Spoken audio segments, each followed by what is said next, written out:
Jesus Christ, I cannot escape this design of Godzilla for the life of me. What is up, members of my collector corps? It is I, Super Mariozilla, or you could call me Vinny, and today we will be taking a look at the S.H.MonsterArts Godzilla 2023 Heat Ray version Tamashii Nation 2024 exclusive.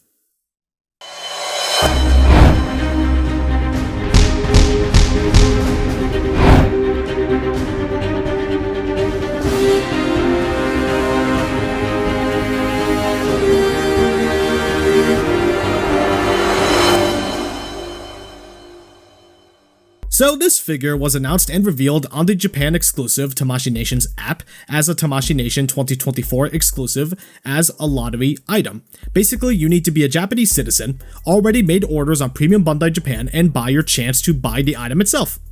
You need to win the privilege of buying the item. And no word on US release either, but in my opinion, it is very unlikely, so yeah, collectors were not exactly pleased. Everyone was worried they had to jump through hoops to get this, but to be honest, it's not hard to find on proxy services like Zen Market, Mercari Japan. I got mine brand new for basically MSRP, not counting shipping that is. So you can get it right now if you want. Avoid eBay, they're out to rob you. Godzilla here has an MSRP of I believe 14,500 yen, correct me if I'm wrong, and as I said, this is a Japan only item. That's currently relatively easy to get. Should you get this? Let me tell you why I think this figure is worth having on your Godzilla shelf. Oh my goodness, this is how the default -1 should have looked like on the body. Consistency and accurate details following the prototype for the most part. This figure looks beautiful. Yeah, I said that, and I mean that. This looks great. Some issues, but nowhere near as bad as default -1. The dry brushing is awesome here. It looks really good. So much better. Does not look as muddy as before, which was my biggest problem on the default -1. The face doesn't look too bad either. The eyes are clean, no pupils to derp here, and not misprinted off the eye socket, again, thank God. The mouth on his snout does have some blue overspray, which is easy to see on camera, but not too visible in person actually. I didn't even notice until looking up close at the images. The teeth are also clean, no problems. The paint used is a metallic light blue, which the figure itself is not translucent, the dorsal plates are, and they look awesome depending on your lighting conditions. Well done. The details are here and accounted for as well. You can see all the bumps and crackling on the dorsal plates with no problem. Now some folks did complain that the dorsal plates were not raised like they were in the movie, but thanks to new information that surfaced, we know they're not raised because they slam back down before Godzilla shoots the heat ray. So that's a detail I didn't notice. And he comes with a beam, so it makes sense as to why it's not raised. One issue I do have is the overspray on the back. I get it, the idea was to make it look like the dorsal plates are illuminating the whole back of Godzilla, but it looks odd here. More white than the spray should be. A little more blue would have been nice. Not a huge deal, but something to keep in mind. Overall, I think Godzilla looks great, and I do think this may be the best looking -1 MonsterArts so far. Bravo, Bandai. If you've seen my review for regular -1 and minus color, then you would know right off the bat the articulation is the exact same. There's no changes in it whatsoever. They did not make any adjustments to the mold. It's the same exact articulation, but it's not a bad thing. The articulation, I think, is pretty good. At least for what it is. There's some limitations that I don't get, but overall, you can still get plenty of poses out of him, so let's get into it. The mouth can open. It is on a ball joint, and the tongue is also on a ball joint. They didn't need to make the tongue articulated, considering the beam effect goes in there, but oh well. Yeah, these three dorsal plates can be adjusted for him to look up or look down. The head pops off easily, but there's a ball joint here, here, and here, so he can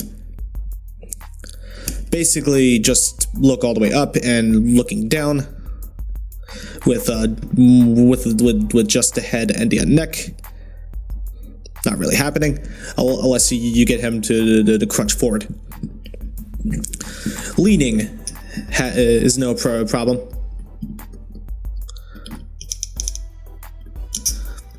Looking side to side. You need to finagle it a little bit, but overall, yes, he can look from side to side. Arms, shoulders are on ball joints. Okay, rotate. and can go outward. Oh, well, that was the bicep.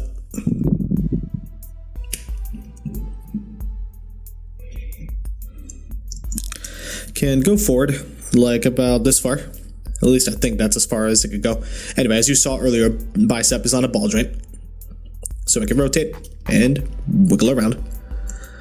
Elbows are on ball joints.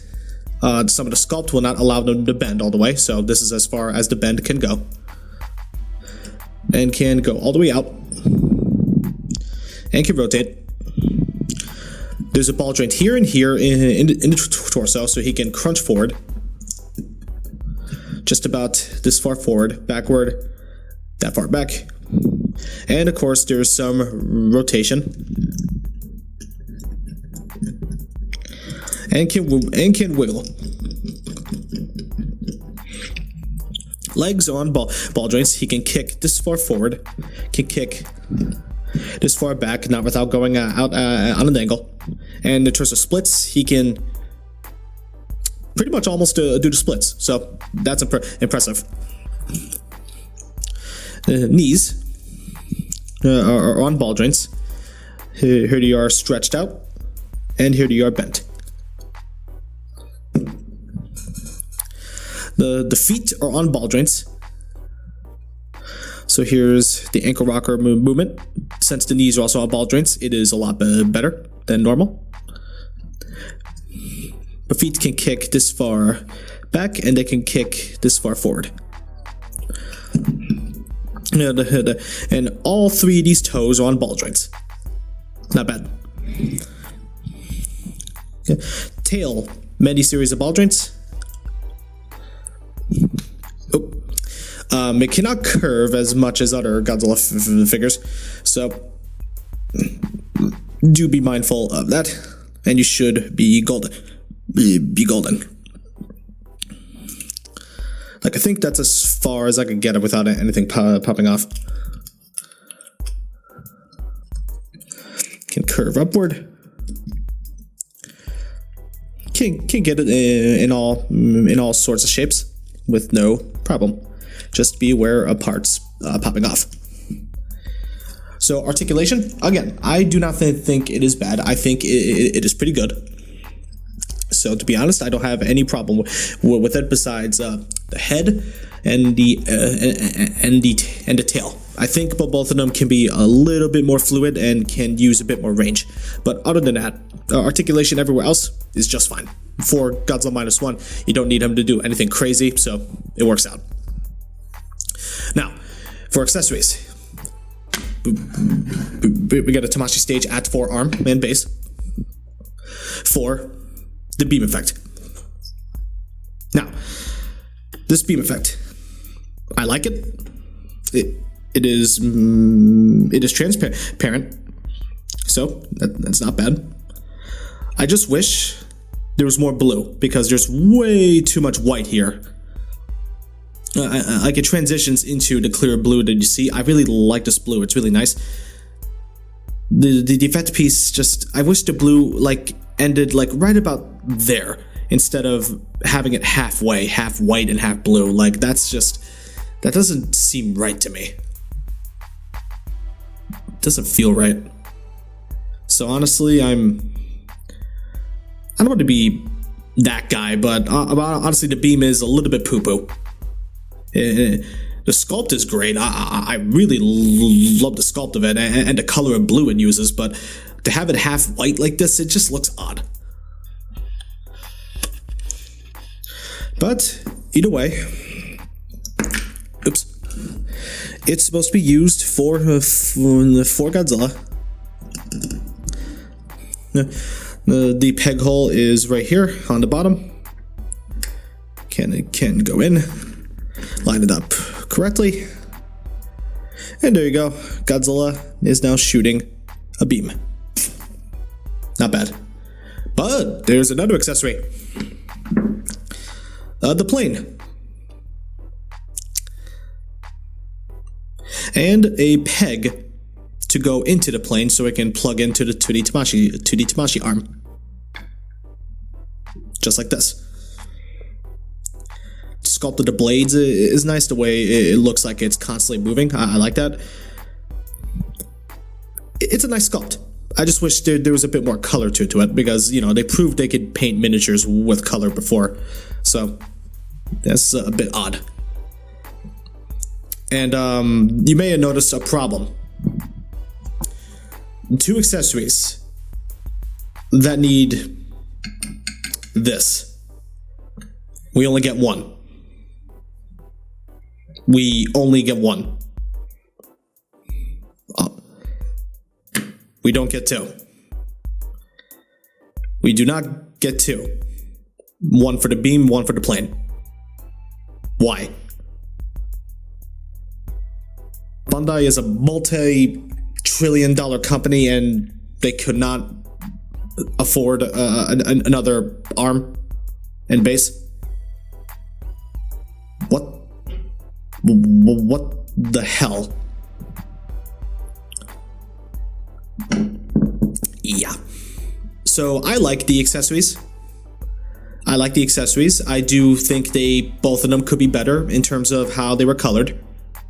But no Tamashii Act 4 arm, no second one? Really? Yeah. So accessories are nice, but accessibility, yeah, it's not all there.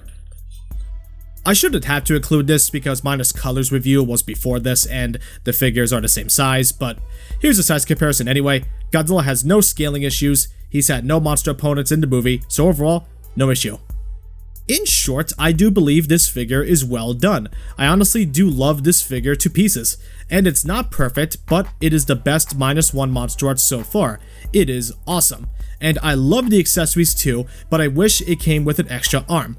That sucks, and the beam should have had more blue, no questions asked. MSRP is around the same as default -1, so the accessories being included make this a better deal, for sure. I'd get this now before the price skyrockets at a later date. This is a limited quantity release, so who knows if it'll stay available for cheap for long. Was still a dumb move on Bandai to make this a limited release because folks have demanded a heat ray version of Minus Goji. Even Japanese consumers complained that this wasn't a more general release, a web exclusive at the very least. So if you like what you see, get this figure now before it's too late. If you're a completionist, you probably already have this. If you're more casual, I wouldn't bother and just stick with the other 2 Minus Goji offerings. As I've said before, I highly doubt a US release will happen.